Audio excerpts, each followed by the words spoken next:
This poem is called Mamanista.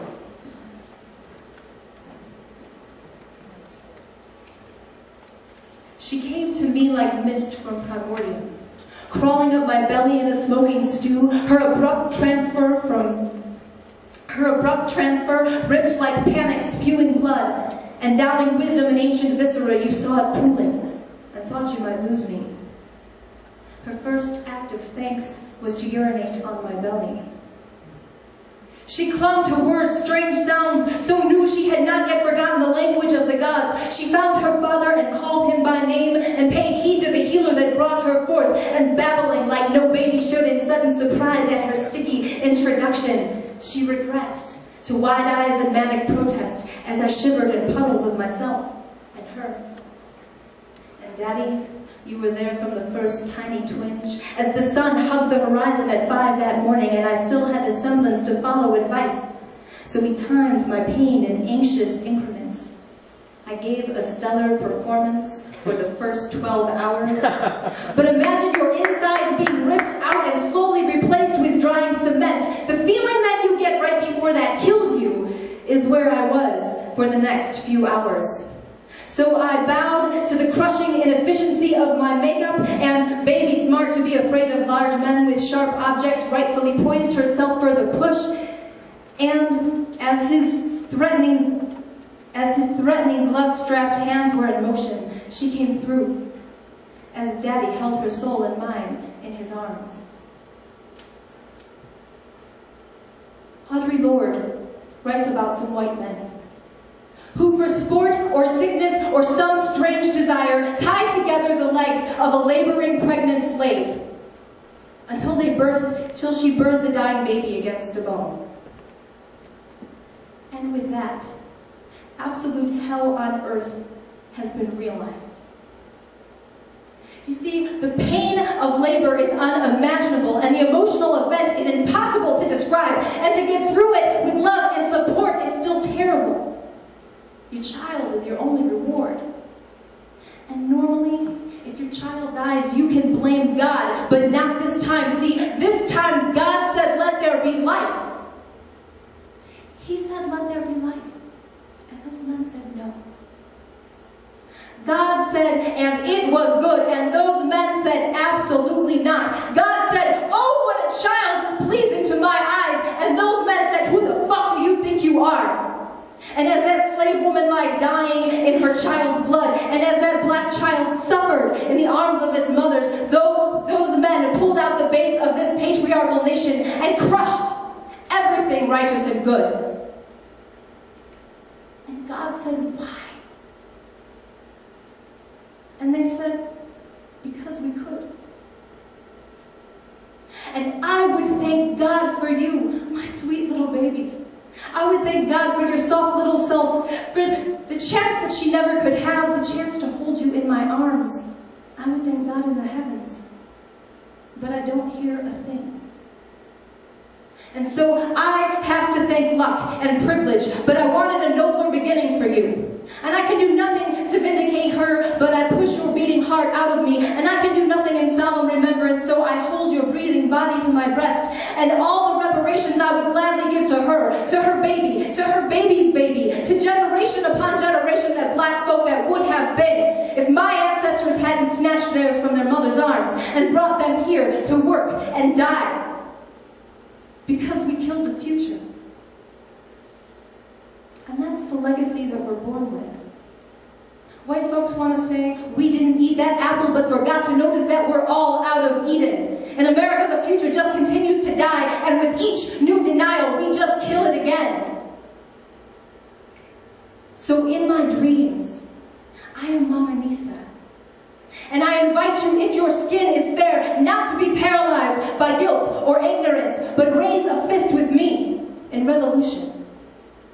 And if you say there's only so much one person can do, only so much one doctor or lawyer can do, so much one police officer who doesn't believe in justifiable homicide or making men slaves to the prison industrial complex, only so much one educator who teaches black history, women's history, disability rights, only so much that one politician who votes for reparations reparations because it'll take more than 40 acres to fix all this, then I say to you, yes, there's so much one person can do.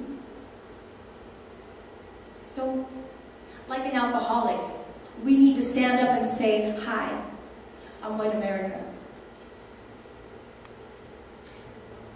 It started for me on the It started for me on the coast of Africa. I carried my addiction through the Middle Passage. I went real heavy for a while after Reconstruction. I hit rock bottom at Jim Crow. I've been relapsing straight through the 80s backlash, and the truth is I've never really been clean. So if it started with me, let it end with me. If it started before me, then let it end with me. No matter what the cause for all of us, let's make it end. Thanks. Alright, so how did you get started doing spoken word and poetry and writing and stuff? I got started in college, which unfortunately for me was a long time ago in Chicago.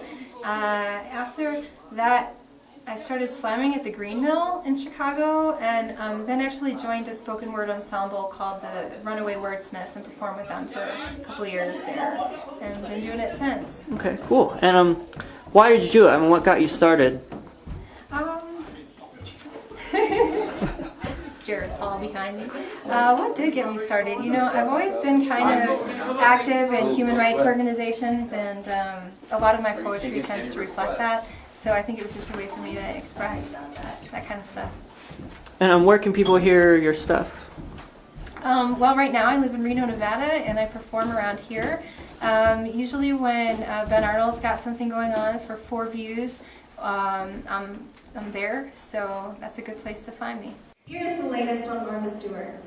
She spiked a virus into all the espresso makers of Middle America, specific for envious housewives and little poodles in purses named Fifi. It's ravaged the respite of hairdresser heaven with the privileged lactite and roller bleach stench with curious colors on garish curved nails. I've heard it's made its way to those neatly trimmed ladies, those North Shore lovelies nibbling nicely on lettuce and caviar, where it's been heard to induce vomiting and hysteria and compulsivity, a competitive brutality, a sneering sort of psychosis, really, that dwindles the mind yet firms the figure. Those poor, afflicted little rich girls, their bowels irritable from swallowing pride, but they're personably persevering through a Zantac-faded mist under the infinite shrine of a pathetic America, barely bubbling under a superficial surface in a fine wine bath more basic than blood. I stand to object, Miss Stewart, to the infestation of these marginalized socialites, and your disease, while it pleases many malingering men, takes us down in scores, and I abhor your treasonous obsession, knocking out potential armies of potential women. Why, it hit poor Olivia last week. In a neighborhood clash gone kamikaze frenzy, she attacked with salad tongs and wood-handled meat cleavers and those cute little toothpicks that look like swords. It took 3 to restrain her. The casualties counted a small-minded Shih Tzu in a cashmere dress. Now her poor pets are on Prozac, chasing their tails in an empty kitchen. But plush upholstery reigns free in an undisturbed cosmic caramel soiree, and bacon closely comforts microphalic formations, and everyone knows where that little fork goes. But let me describe some more subtle side effects. It induces strange hallucinations and preoccupations with primping, plucking, tucking, teasing, with silicone implantations and adipose obliterations, with chemical desquamations and strange ungular formations. It is the harsh defamation of the woman figure. It is the vain violation of the female form. It is the mass mutilation of a more natural beautification. Oh, Martha Stewart, you're such an evil bitch. But Martha, dear Martha, see, I've found you out. While you're pushing your products, you're playing their games. While you're preaching your myth of midwife martyrdom, you've got balls bigger than old Donald Trump. So tell me, honey, why don't you show me the money? Because see, I've heard it's worth America's soul. So ladies, it's a call of solidarity for an expose of rare infectious forms of bottom feeders and bottom lines, because it's Martha Stewart in America, because the blinders are on in America, because it's woman against woman in America. And I am looking for that curative chemotherapy to cool the quakes of this competitive cancer. And I still struggle to stop that silted, sad story of economics breeding jealous self-doubt. Because it's sisters who suffer in America. So I'm looking for that untapped expression that lies in the world of the woman.